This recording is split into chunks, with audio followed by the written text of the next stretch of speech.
का जड़ कर्म चेतन बंधकारु कर्म के अवसान का कह कर स्वरूप यथार्थ जग का जो किया उपकार है उसके लिए जिन वाणी माँ को वंदना शत बार है वंदना शत बार है वंदना शत बार है।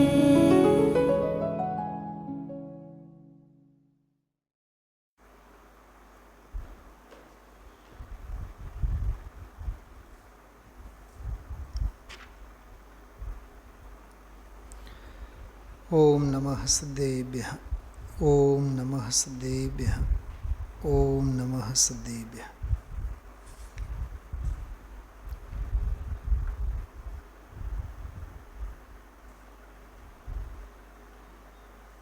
169, 70 અને 71 3 બોલ બાકી છે અહોભાવ ગ્રંથમાં. એ પહેલાં આપણે 10-1 મિનિટ આજ સવારનો જે વિષય હતો 394 નંબરનો બોલ, એમાં અદ્ભુત મુનિદશા અંગેનું વર્ણન આવ્યું. હમણાં આપણે સૌ કબ મેં અલૌકિક વૃત્તિ ધરૂંગા એ પાઠ હમણાં સાંભળ્યું. એ આખો પાઠ કૃપાળુદેવ શ્રીમદજીનો જે અપૂર્વ અવસર છે એ અપૂર્વ અવસરનો જ મોડિફિકેશન થયેલો, મોડિફાઈડ જેને કહીએ આપણે, પરિવર્ધિત રૂપ. મૂળમાં તો એમાં 22 કાવ્યો છે, પણ દરેક કડીમાં આવતી જે પુનરાવર્તન જેનો આપણે કરીએ, ફરી જેનો પાઠ આપણે કરતા હોઈએ છીએ, એવો અપૂર્વ અવસર ક્યારે આવશે. ઘણીવાર આપણે એ પંક્તિનો એ અહોભાવ આપણે વ્યક્ત કરતા હોય, એવો અપૂર્વ અવસર ક્યારે આવશે, આવી ભાવનામાં ભાવના ભાનાર જીવની ચારિત્ર આરાધના છુપાયેલી છે.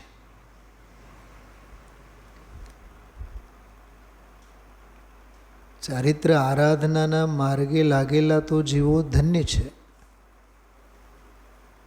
પણ હે નિર્ગ્રંથ મુનિ ભગવંતો, તમારી ધન્ય દશાને સ્મરણ કરીને આમો પણ અમારી ચારિત્ર આરાધના અને ચારિત્ર દશાની ભાવના ભાવીએ છીએ, એવો એનો ભાવ છે. બીજા એક મને વિચાર આવે કે એવો અપૂર્વ અવસર ક્યારે આવશે કે ધન્ય મુનિદશા, અહો મુનિદશા કે અદ્ભુત દશા, આવા ઉદ્ગારોમાં, આવા ઉચ્ચારણમાં, આવી ભાવનામાં કહું મને શું વિચાર આવે છે કે પોતાના દીક્ષા કલ્યાણકની ભાવના છુપાયેલી છે. સમજાય તો સમજજો. કોઈ તીર્થંકરોના કલ્યાણકોની ઉજવણીની વાત નથી. એવો અપૂર્વ અવસર ક્યારે આવશે, એવી ભાવના પાછળ પોતાનું તપ કલ્યાણક, પોતાની દીક્ષા, પ્રવ્રજ્જા, બોધ પહોળમાં 14-16 ગાથાઓ છે. પ્રવ્રજ્જા, મોહ નહીં, રાગ નહીં, દ્વેષ નહીં, પાપ નહીં, વ્યસન નહીં, આર્ત ધ્યાન નહીં, રૌદ્ર ધ્યાન નહીં, આરંભ નહીં, આરંભી હિંસા નહીં, ષટકાય જીવોનો ઘાત નહીં, નિર્ગ્રંથ દશા પ્રવ્રજ્યા. જ્ઞાગમમાં દરેક ભાવના સ્વાર્થ માટે જ હોય છે. જૈન દર્શન જેવો સ્વાર્થી દર્શન બીજો કોઈ નથી. દુનિયાના બધા દર્શનો દુનિયાનું ભલું કરે. જૈન દર્શન જ એક એવો દર્શન છે, કોઈનું તમે કાંઈ કરી શકવાના નથી, કરવું હોય તો પોતાનું ભલું કરો. સ્વાર્થી અને પરમાર્થી દર્શન જૈન દર્શન છે. સ્વાર્થી એટલે આત્માર્થી. સ્વાર્થી એટલે આત્માર્થી. આત્માનું હિત, આત્મહિત. આ જે બોલ છે ને આપણે વાંચવા માગીએ છીએ, એમાં એક બહુ સરસ શબ્દ છે,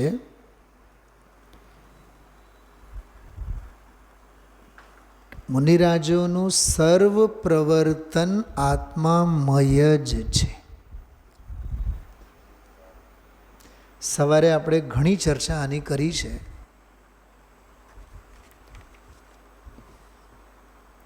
તીર્થ પ્રવર્તન અને ધર્મ પ્રવર્તન, આવા બધા શબ્દો ઘણું આપણે સાંભળતા હોય. તીર્થંકર મુનિ ભગવંતોનો જે વિહાર હોય, એના વિહાર કાળને, તીર્થકાળને, જેમ બે તીર્થંકરો વચ્ચે અંતર હોય ને, વર્ષો, 250 વર્ષ, 1000 વર્ષ, 2000 વર્ષ. મહાવીર સ્વામી અને પાર્શ્વનાથ ભગવાન વચ્ચે ઘણો ઓછો સમય રહ્યો. પાર્શ્વનાથ ભગવાન નેમિનાથ વચ્ચે થોડોક ઝાઝો રહ્યો. આખી લંબી લિસ્ટ છે. પછી હજારો, લાખો અને કરોડો વર્ષોમાં જાય. પછી બીજા અને પહેલા તીર્થંકર વચ્ચે, એને તીર્થકાળ કહેવાય. વચ્ચેનો જે કાળ હોય, જે તે તીર્થંકરનો કાળ કહેવાય. અત્યારે જો 18,500 વર્ષ હજી બાકી છે. 2,500 પૂરા થયા, અત્યારે હજી તપે છે મહાવીર સ્વામીનો તીર્થકાળ. મહાવીરને માનો નહીં માનો સ્વતંત્ર છો.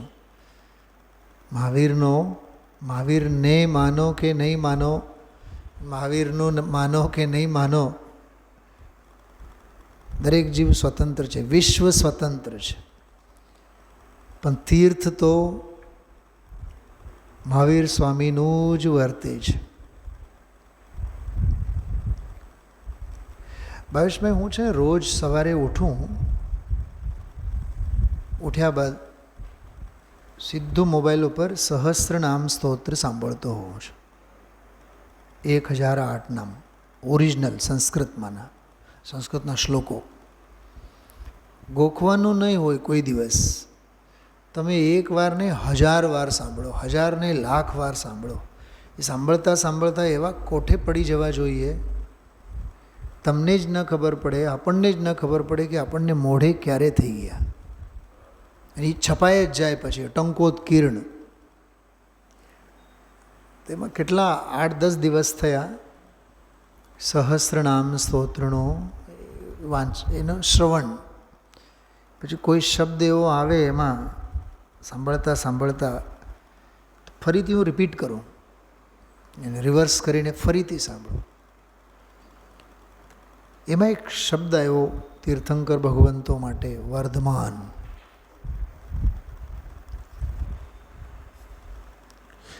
જો જીનસેના આચાર્ય મહાપુરાણમાં સ્વતંત્ર અધ્યાય લખેલો છે, સહસ્ર નામ, 1008 નામ, સ્વતંત્ર શ્લોકો, આખો અધ્યાય જ છે સહસ્રનામવાળો. હવે એના ઉપર પંડિત આશાધરજીએ 11મી 12મી શતાબ્દીમાં એક નામો ઉપર એમની ટીકા લખી. અર્થ.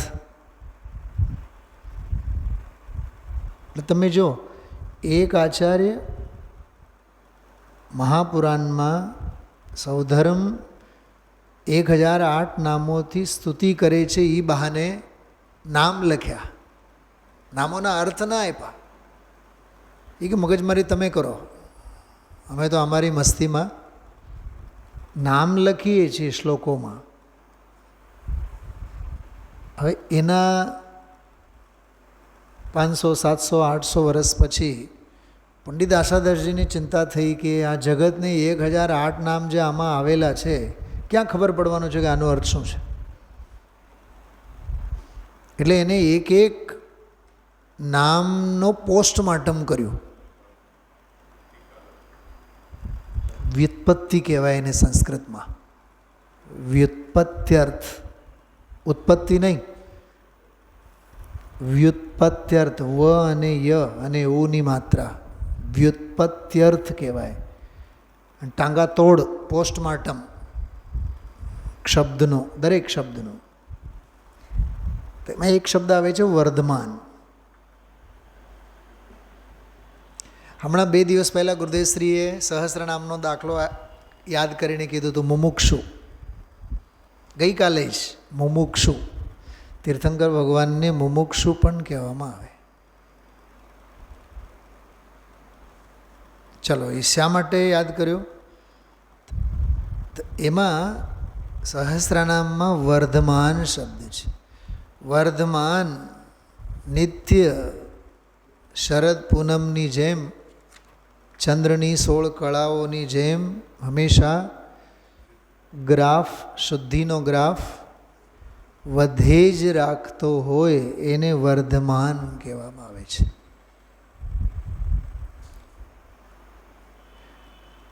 ત્યાં તો તીર્થંકર ભગવંતોને વર્ધમાન કીધું. અહીંયા અહોભાવમાં તો મુનિરાજને વર્ધમાન કહેવામાં આવે છે. શું સમજાણું? ત્યાં પરમ ગુરુને વર્ધમાન કીધું, અહીંયા ગુરુને વર્ધમાન કીધું. હવે એના માટે થોડુંક પૂજા પાઠ સમજતા હોય તો જ સમજાય. હું જે કહું છું એ પરમ ગુરુ કોણ? તીર્થંકર ભગવાનને પરમ ગુરુ કહેવાય. જય જય નાથ પરમ ગુરુ હો. કોઈ દી પૂજા જ ન કરી હોય, ભગવાનને સામે બેઠાય ન હોય કોઈ દિવસ, અષ્ટદ્રવ્ય કોને કહેવાય ખબર ન હોય, કાંઈ ટપો નહીં પડે. સ્વાધ્યાય માટે પૂજા જરૂરી છે ને પૂજા માટે સ્વાધ્યાય જરૂરી છે. સ્વાધ્યાય વિના પૂજા આંધળી ક્રિયા છે. અને પૂજા અને ભક્તિ વિના માત્ર સ્વાધ્યાય શુષ્ક જ્ઞાન છે. ભક્તિ વિનાનું સ્વાધ્યાય શુષ્ક જ્ઞાન, અને સ્વાધ્યાય વિનાની ભક્તિ આંધળી શ્રદ્ધા. શું કીધું? ફરીથી બોલું છું. 2 છે ને આપણા જીવનમાં, ભક્તિ અને સ્વાધ્યાય. શ્રાવકના જીવનમાં ભક્તિ અને સ્વાધ્યાય.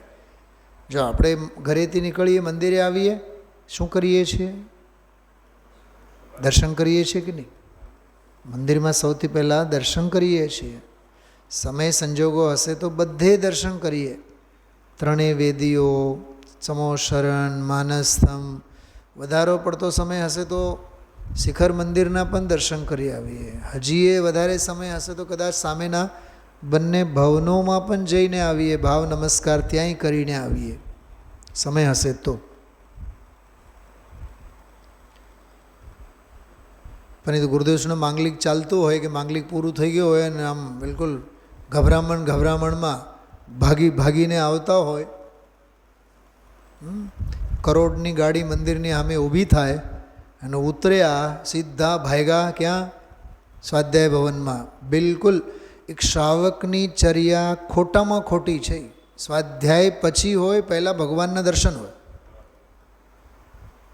તમે ગમે તેવા ચક્રવર્તી હો,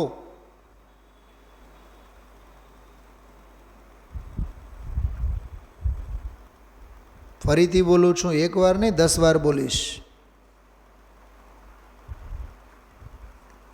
નાસ્તો બાસ્તો કરી તૈયાર થઈ કરોડોની ગાડીમાં આવીએ અને મંદિરની સામે ગાડી ઊભી હોય, ઉતરીને સીધા સ્વાધ્યાય ભવનમાં આવીએ, બિલકુલ ખોટી પદ્ધતિ છે,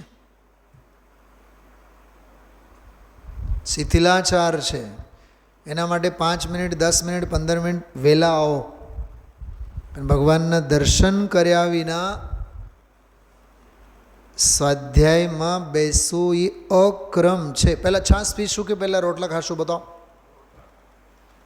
હા, પહેલાં રોટલા જ ખાશું ને આપણે? દાળ રોટલા સબ્જી બધું ખાશું કે નહીં? જમશું કે નહીં શાંતિથી બેસીને? કે પહેલાં છાશ પીવાનો? છાશનો ક્રમ તો પછી છે ને. કોઈ પણ એક ક્રિયાનો વિધિ વિધાન. અચ્છા, કોકના લગ્નમાં આપણે ગયા, પહેલાં દુલ્હા દુલ્હનને કવર તો આપશું ને, ભલે ને ચાંદલો 51 રૂપિયાનું હોય. યોગેશભાઈ શું કરો? જતા તો હો ને તમે? હા, લગ્નમાં કોકના જવાનું જ હોય ને સાહેબ. અમારા વગર તો એમના લગ્નની શોભા ક્યાં? તો પહેલાં ચાંદલો કરો, પહેલાં વિશ કરો, શુભકામનાઓ શુભેચ્છાઓ પહેલાં આપો કે સીધી ઓલી થાળી જ પકડો હાથમાં? ક્રમ હોય કે નહીં કોઈ પણ કામમાં? આ વાત સમજો, બહુ ગંભીર વાત છે. ઘણા જીવોમાં આ જાતની શિથિલતા જોવા મળે. નામચીન જીવોમાં. નામચીન કીધું, નામચીન કીધું એટલે એમાં બધું આવી ગયું. કોઈના બાપની ડર નથી. જે છે મૂળ માર્ગ છે. મૂળ માર્ગ સાંભળો જીનનો રે. આ માર્ગ છે. તું ભલે ને ચક્રવર્તી હઈશ, કરોડપતિ હઈશ, તું તારી ઘરે, પણ આવો છો તો સૌથી પહેલાં 3 લોકના નાથને ભેટો, પગ ધોવો, દર્શન કરો અને પછી સ્વાધ્યાયમાં આવો. આમ કેમ છે? જે ભાવ ભક્તિથી ભીંજાઈને ભગવાનની ભક્તિ કરીને, ભગવાનની 3 પ્રદક્ષિણા કરીને, પંચ નમસ્કાર મંત્રો બોલીને કે अर्घ्य બોલીને, यह अर्घ्य समर्पण करके प्रभु निज गुण का अर्घ्य बनाऊंगा और निश्चित तेरे सदृश प्रभु अरहंत अवस्था पाऊंगा. बहुमूल्य जगत का वैभव यह क्या हमको सुखी बना सकता. એવું બધું બોલીને ભક્તિમાં ભીંજાઈને આવ્યો હોય ને, તો 3 લોકના નાથનો મહિમા લઈને આવ્યો હોય. પછી અહીંયા જે જીનવાણી કહેશે ને, એક એક શબ્દ ઉપર તને શ્રદ્ધા, તારી શ્રદ્ધા 16 કળાએ ખીલશે.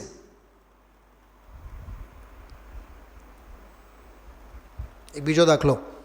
ડૉક્ટર પાસે આપણે ગયા, ડૉક્ટર સાથે વાર્તાલાપ કરી, પછી એને પ્રિસ્ક્રિપ્શન આપ્યું, પછી દવા લઈ આવ્યા. પછી દવા અંગે એ પહેલેથી જ બધું ઇન્ફોર્મેશન મેળવેલું હોય કે નહીં ત્યાં. પછી દવાનું સેવન. અને દવા લઈ આવતા પહેલાં ડૉક્ટર પાસે, અને ડૉક્ટર પાસે જતાં પહેલાં ડૉક્ટરનો એન્સાઇક્લોપીડિયા આપણને ખબર હોય. આપણે હાર્ટમાં બીમારી હોય તો કંઈ ઓર્થોપેડિક પાસે નથી જતા, અને ENTની કંઈક બીમારી હોય તો હાર્ટ સ્પેશિયાલિસ્ટ પાસે નથી જતા. નહીં ને, અમે તો પૈસાવાળા, અમે તો મોટા ડૉક્ટર પાસે જશું. એ હાર્ટવાળા મોટા ડૉક્ટર અત્યારે કામના નથી, કેમ કે અત્યારે કાનમાં દુખે છે. તો ડૉક્ટર અંગે પહેલાં પરિચય મેળવશું કે નહીં? પહેલાં મુલાકાત કોની લેશું? ડૉક્ટરની.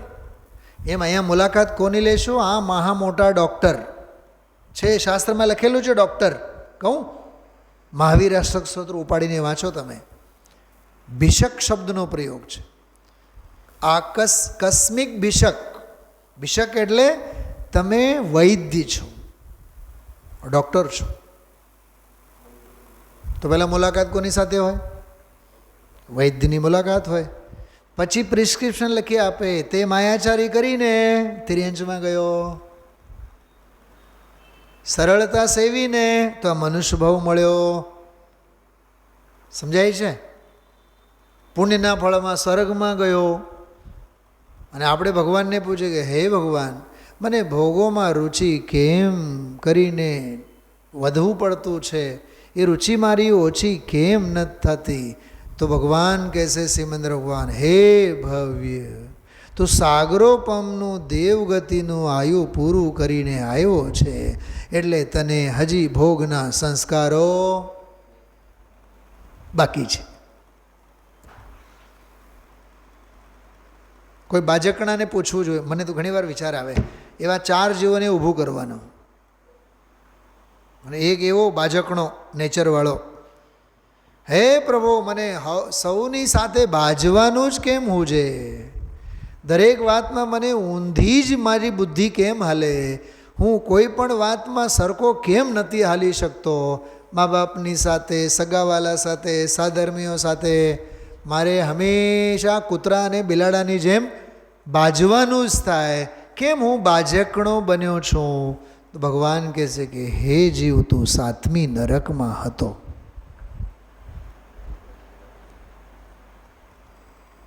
એવું સાંભળીને તો ભગવાનની હારે પણ બાજવા માંડે.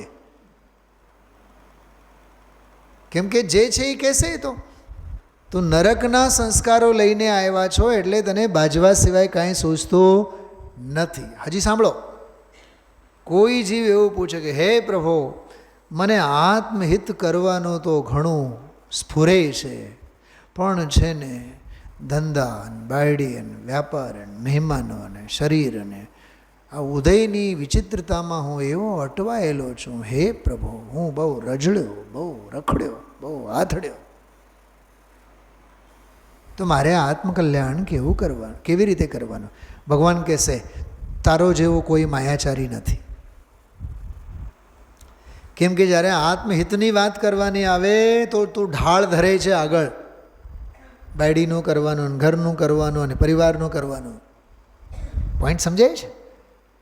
આ આત્મરુચિ અને આત્મકલ્યાણને સ્વભાવને આળ દેવા બરાબર છે, અનંતી માયાચારી છે.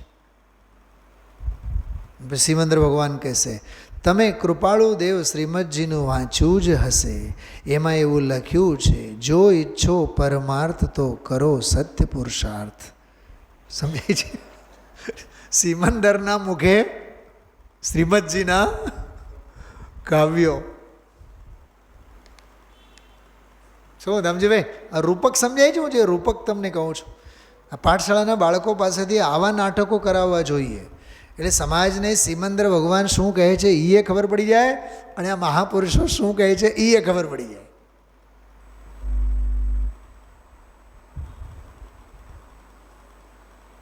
ક્યાં આ બધી વાતો શેના માટે આવી ભાવેશભાઈ? હા, વર્ધમાન સહસ્રનામ સ્તોત્રમાં જે વર્ધમાન આવ્યું ને, તો તારી તો શુદ્ધિની વૃદ્ધિ, સંયમની વૃદ્ધિ એ હંમેશા વૃદ્ધિંગત થવી જોઈએ ને. કબ મેં અલૌકિક વૃત્તિ ધરૂંગા, એક શબ્દમાં આખી શ્રમણ સંસ્કૃતિનો શંખનાદ છે, ઢંઢેરો. સમગ્ર શ્રમણ સંસ્કૃતિનો શંખનાદ છે, ઢંઢેરો છે. દિગંબરત્વનું બધું જ સત્વ રસ કસ એ એક પંક્તિમાં આવી ગઈ. કબ મેં અલૌકિક વૃત્તિ ધરૂંગા. અપૂર્વ અવસરનો મોડિફાઈડ જીર્ણોદ્ધારિત રચના છે. અપૂર્વ અવસરનો જીર્ણોદ્ધાર. હા, એવી અદ્ભુત રચના છે. તો એમાં જે મુનિદશા અંગે વાત આવી, બહુ સરસ અદ્ભુત બોલ હતો. આજે પહેલાં બોલ વાંચીએ.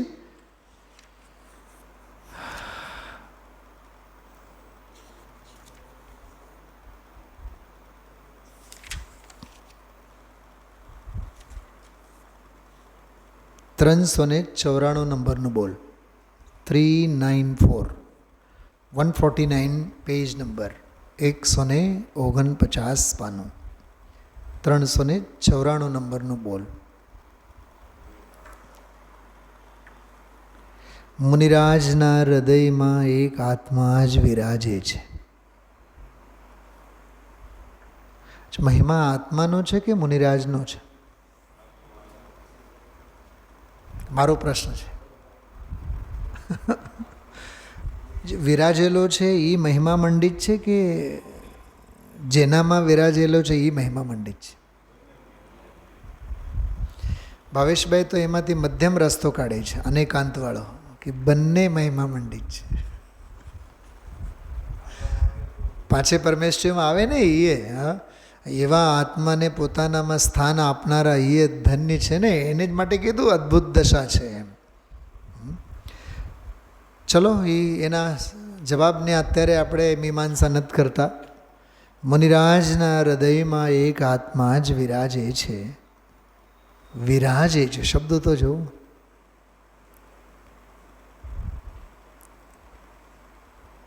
કર્ણાટકમાં, મહારાષ્ટ્રમાં લગ્ન થતા હોય ને તો પત્ની દુલ્હન હોય તો એક પદ્ધતિ હોય છે, ત્યાં નામ લેવાની પદ્ધતિ છે. નામ લેતા હોય પહેલી વખત પતિ પત્નીનું અને પત્ની પતિનું એમ. તેમાં જ્યારે એમ દુલે રાજા પતિ પરમેશ્વર નામ લે ને તો એવા લાંબા લાંબા વિશેષણો બોલે કે રાજમાન રાજેશ્વરી, રાજમાન રાજેશ્વરી, એવું એવું નામ લેતા હોય. વિરાજે છે, જેમ રાજા સિંહાસન પર વિરાજતા. રાજવું એટલે દીપવું, શોભવું. જો આ ખુરશી છે ને, અત્યારે તમે ગમે ત્યારે બપોરે આવીને જુઓ, આ ભેકાર લાગશે તમને. કાંઈ નહીં, તમે 2-2:30 વાગે, 3 વાગે કે 11 પછી 8 પહેલાં ગમે ત્યારે આવો, કેવળ ડોકિયું કાઢો સ્વાધ્યાય ભવનમાં, કેવું લાગશે જુઓ. હા, અંધારું અંધારું, ઓમે અંધારો ને આમે અંધારું. ઓમે અંધારું લાગે અને આમે અંધારું લાગે. કેમ કે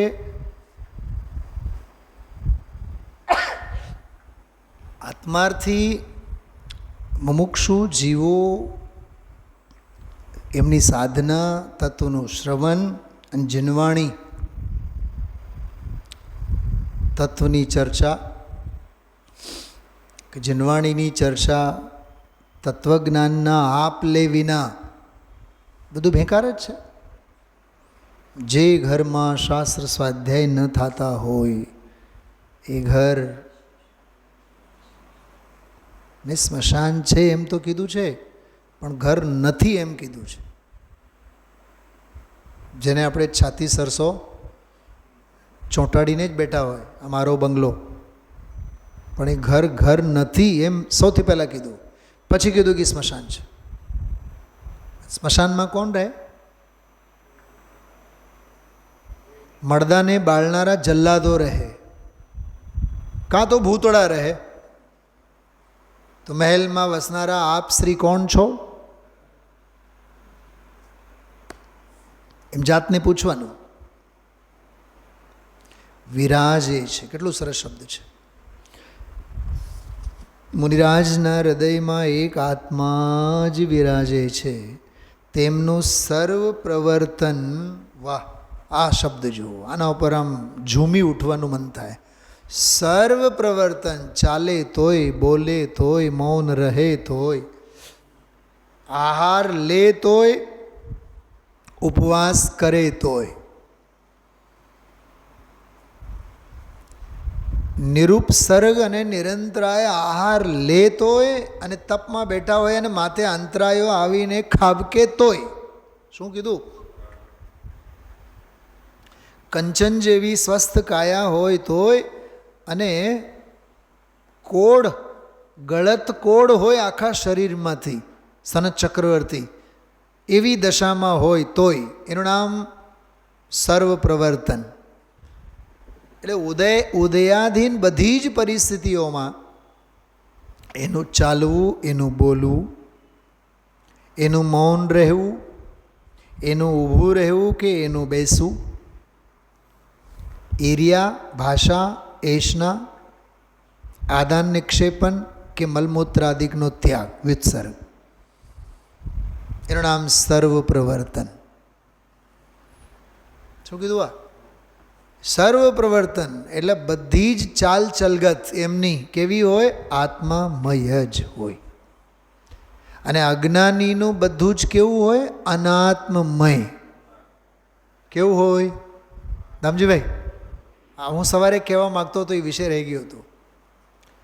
મુનિરાજનું બધું જ પ્રવર્તન આત્મામય અને જગતના સંસારી જીવોનું બધું જ પ્રવર્તન અનાત્મમય. ધંધો કરવા જશે અનાત્માનું જ પોષણ, શરીરને શણગારશે અનાત્મપનાનું જ પોષણ. અરે જમવા બેઠો હોય તો એ અનાત્મપનાનું જ પોષણ. સંયમના પોષણ માટે ક્યાં આહાર લે છે? એવું કોઈ દિવસ થાય ભાવેશભાઈ?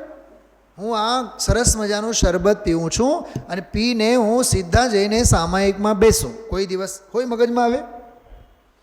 અને કદાચ પ્રતિક્રમણ સામાયિક કરવાના હોય તો એ ભૂલાઈ જાય. હાય હાય, હું તો સામાયિક કરવાનું ભૂલી ગયો. ઘણા લોકો મને પૂછતા હોય છે, ઘણા લોકો મુમુક્ષોમાં, પંડિતજી નિયમ લીધું હોય, પ્રતિજ્ઞા કરી હોય, રાત્રિ ભોજનના ત્યાગની પ્રતિજ્ઞા કરી હોય અને એમાં દોષ લાગે તો શું કરવાનું? પછી હું ખબર એમને શું કહું? 3 વખત પૂછો, અચ્છા લીધેલ નિયમમાં દોષ લાગ્યા? પ્રતિજ્ઞા ભંગ થઈ? પ્રતિજ્ઞામાં દોષ લાગ્યા?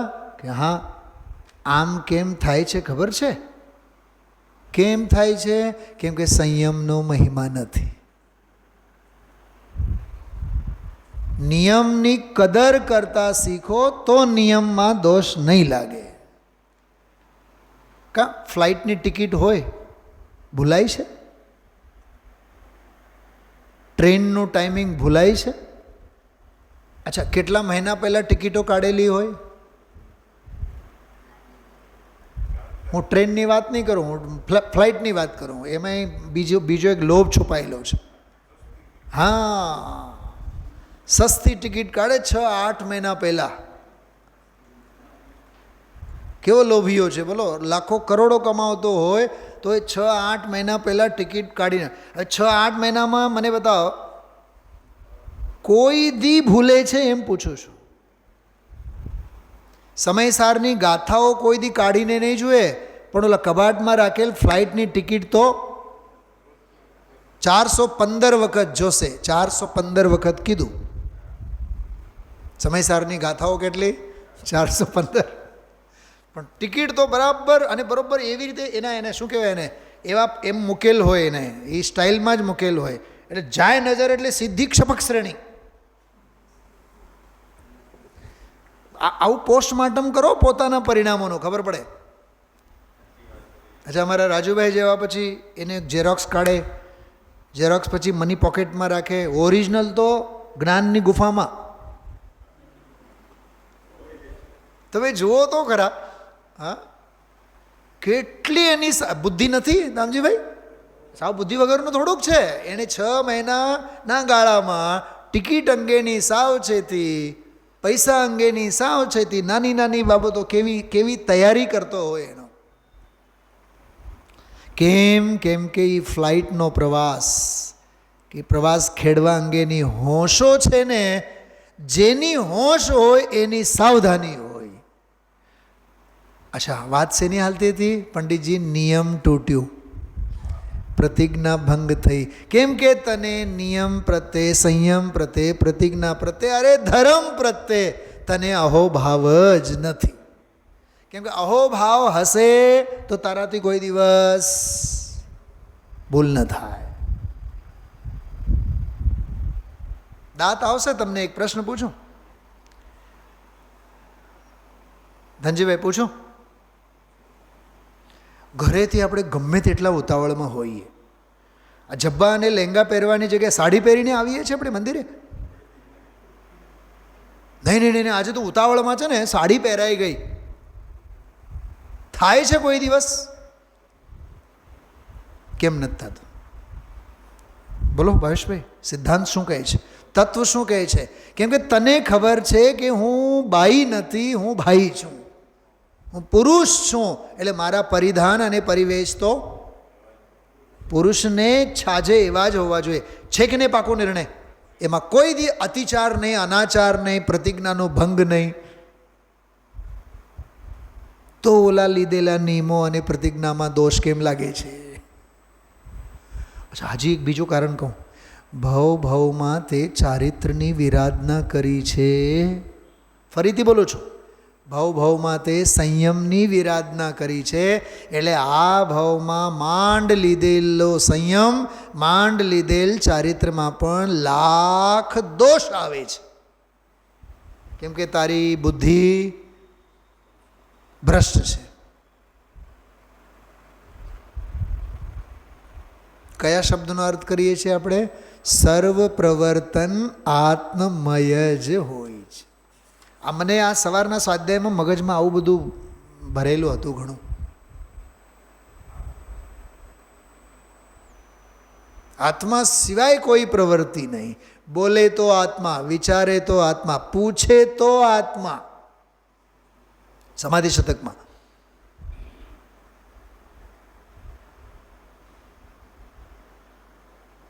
અને અહીંયા ઘાટ કેવા? આત્માની શંકા કરે પોતે આત્મા આપ. ભાવેશભાઈ યાદ રાખજો, આ સુવર્ણ અક્ષરે લખી રાખવા જેવું છે. સર્વ પ્રવર્તન આત્મામય જ હોય.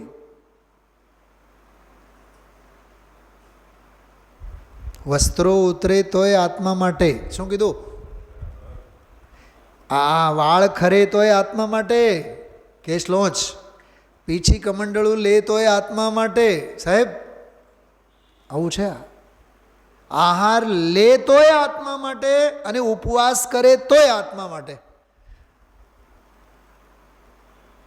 એક જગ્યાએ ખડગાસન પદ્માસનમાં વિરાજતા હોય તોય આત્મા માટે. આત્મા સિવાય બીજો કોઈ પ્રયોજન છે જ નહીં. ચાહ નહીં હૈ રાજ કી, ચાહ નહીં હૈ રમણી કી, ચાહ હૃદય में एक यही है शिव रमणी को वरने. કોઈ ચાહના જ નથી. જડને જોઈએ તો એને આત્મા દેખાય. બધા ભગવાન છે. આવું કેમ દેખાડું? કેમ કે અંદરમાં હું ભગવાન છું એવું દેખાડું. સર્વ પ્રવર્તન આત્મામય જ છે. આત્માના આશ્રય નિર્ભયતા ઘણી પ્રગટી છે. અને આપણી પાસે લાખ સુવિધા તોય ભય ઓછો નથી થતો, ઉલટાનો ભય વધે છે. હા, આ બધા ઇલેક્ટ્રોનિક્સ ગેજેટ્સ, આંગળીના ટેરવે બેંક, આંગળીના ટેરવે ઇન્સ્યોરન્સ કે જે પણ હોય, મેડિકલ ફલાનું ઢીકણું, વોકિંગ કરવાનું હોય તો આપણે કેટલા, શું કહેવાય, હા, કેટલા ડગલા ચાલ્યા એ આપણે ગણવાની, યાદ રાખવાની જરૂર નથી. એ આપણો આ મહાદેવભાઈ દેસાઈ ગાંધીજીના હતા ને પર્સનલ આસિસ્ટન્ટ. ઓલું કયું કહેવાય, લોકર હોય ને, એમાં લોકરમાં, હા, ડીજી લોકર, બધું જ હોય એમાં. આધાર કાર્ડ, XYZ બધા ડોક્યુમેન્ટ્સ એમાં. એટલે આપણે કાંઈ હાચવવાની જરૂર નથી.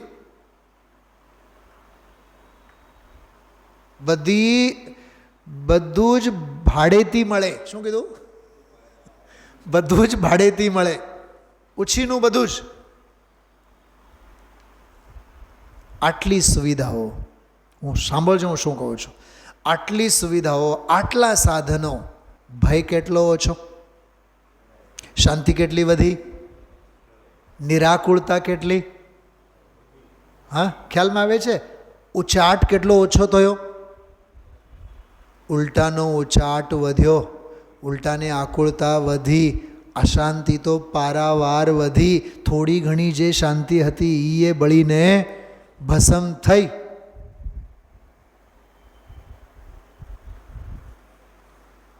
એટલે સાધનોની સાથે નહીં જીવો, સાધના સાથે જીવો.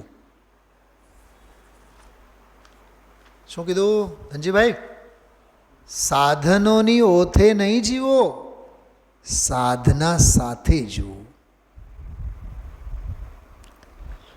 આત્માના આશ્રય નિર્ભયતા ઘણી પ્રગટી છે.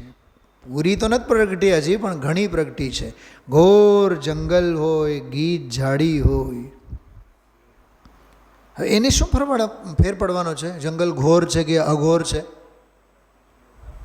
હા, આજે છે ને એક ક્લાસમાં સ્ટુડન્ટ્સ ભેગા બેઠા ને, એકનું નામ હતું જાનકી. હવે એની બાજુમાં જે બેસે એનું નામ મને ખબર નહોતી. મેં કીધું જાનકી અને અજાનકી ઊભા થાવ, તો છોકરાઓ બધા દાંત કાઢે. સર તમે આનું નામ નવું પાડ્યું આજે, અજાનકી. મેં કીધું જાનકીની હારે જે બેસે અજાનકી. જાનકી નથી, અજાનકી. પછી છોકરાઓ જ્યારે પૂછ્યું, મેં કીધું એનું નામ જાનકી હોય કે અજાનકી હોય, મને શું ફેર પડવાનો છે? એમ અહીંયા મુનિરાજને જંગલ ઘોર હોય કે અઘોર હોય, એને શું લેવું દેવું છે? ખ્યાલમાં આવે છે? જંગલ ઘોર હોય, હા, ઘોર જંગલ હોય, ગીચ ઝાડી હોય, સિંહ વાઘ ત્રાડ નાખતા હોય, મેઘલી રાત જામી હોય, ચાતુર્માસ તરુતલ ઠાડે, बूंद सहे छिन छिन में, ग्रीष्म ऋतु गिरी शिखर के ऊपर वो तो लीन रहे ध्यानन में. एवी रीते चारे कोर अंधकार व्याप्त होय ત્યાં ગિરી ગુફામાં મુનિરાજ લખેલું છે. ગિરી ગુફા સમજવાનો ચૈતન્ય ગુફા. મુનિરાજ બસ એકલા ચૈતન્યમાં જ મસ્તપણે વસે છે. આત્મામાંથી બહાર આવે, જો આવું પડે તો, હા, કમ્પલસરી નહીં, ઓપ્શનલ છે, કમ્પલસરી સબ્જેક્ટ નથી. આપણું કેવું છે? મંદિરમાં અંદર આવવું એ ઓપ્શનલ છે, અને મંદિરમાં આવ્યા બાદ બહાર જવું એ આપણું કમ્પલસરી છે. નહીં સમજ્યા? મંદિરમાં આવશું કે નહીં આવશું, સ્વાધ્યાયમાં આવવું નહીં આવવું એ ઓપ્શનલ સબ્જેક્ટ છે. પણ આવીને બેઠા બાદ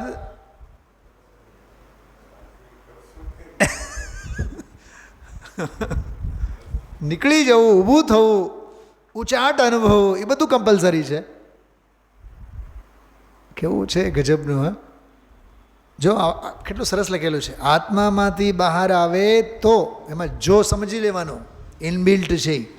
જો આત્મામાંથી બહાર આવે તો આવ્યું ને, તો આવે એટલે જો સંયોજક આવે. ગુજરાતીનું વ્યાકરણ ભણવું જોશે. જો અને તો સંયુક્ત સંયોજકો છે સંકુલ વાક્યમાં. જો અને તો, જો આત્મામાંથી બહાર આવે તો શ્રુતાદિના, આહા, શ્રુત આદિના ચિંતવનમાં. મેં સવારે એક બહુ સરસ વાત કરી હતી. અંદરમાં રહે છે તો સંચેતન છે, બહારમાં હોય છે તો ચિંતન છે.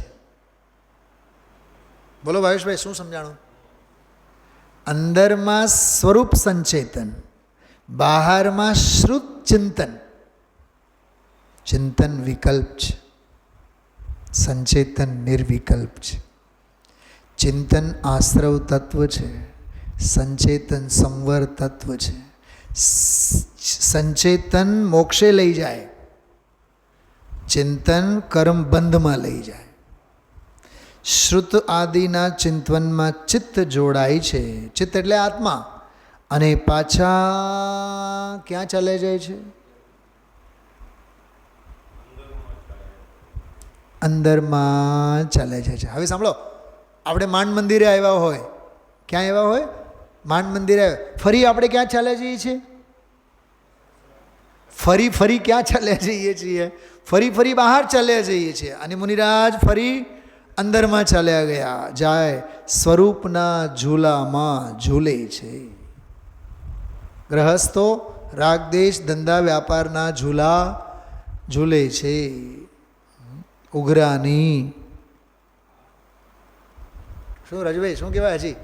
હા, માલ શું કહેવાય, માલ લેવા માલ સપ્લાય કરવા. હા, લોકો નવા ગામ ને, હા, નવા ગામમાં ગોડાઉન હોય, બરાબર, અને આ જૂના ગામમાં વ્યાપાર ચાલુ. જૂના ગામમાં વ્યાપાર ચાલતું હોય, માળા કોની ફેરવતો હોય? નવા ગામની. ભગવાનની માળા ક્યાંથી ઠેકાણે રહે?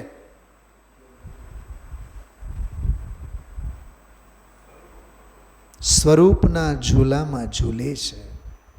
મુનિરાજને એક આત્મલીનતાનું જ કામ છે, કર્તવ્ય છે. એના માટે કેટલું સરસ શબ્દ આપ્યો, અદ્ભુત દશા છે. આ અદ્ભુત ધન્ય મુનિ દશા, આનું નામ છે ધન્ય મુનિરાજ હમારે. તો આ અદ્ભુત દશા આપણા માટે પ્રાણ પ્રિય હોવો જોઈએ. निर्ग्रंथों का मार्ग हमको प्राणों से भी प्यारा, એમ લાગવું જોઈએ અંદરમાંથી. તો થોડોક આનો આપણે ભાવભાષણ, સર્વ પ્રવર્તન આત્મામય જ છે, એ અહોભાવના સંદર્ભમાં મુનિદશાનો મને આજે ટાઈમ ન મળ્યો, નહીં તો મારો એક બહુ આજે જોરદાર અભિયાન પ્લાનિંગમાં હતો કે 394-95 સુધી કેટલા એવા બોલો આવ્યા છે મુનિરાજ અંગેના, એનું એક સરસ સંકલન કરીને 1-2 સ્વાધ્યાયમાં બધા બોલોનું વાંચન કરાય, સહજ સૌભાગ્ય બધું આત્મસાત થાય. ઓમ નમઃ સિદ્ધેભ્ય.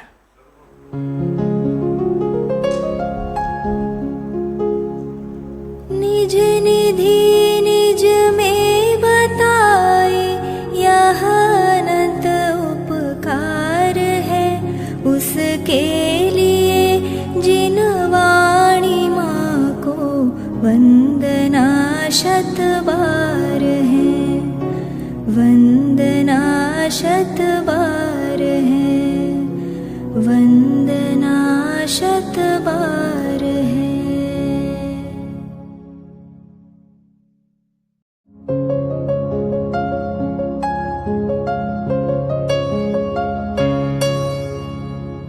जिन वाणी भारती तो ही जपो दिन रैन, जो तेरी शरणा गहे सो पावे सुख चैन. जा वाणी के ज्ञान ते सूझे लोकालोक, सो वाणी मस्तक नवो सदा देत हो ढोक.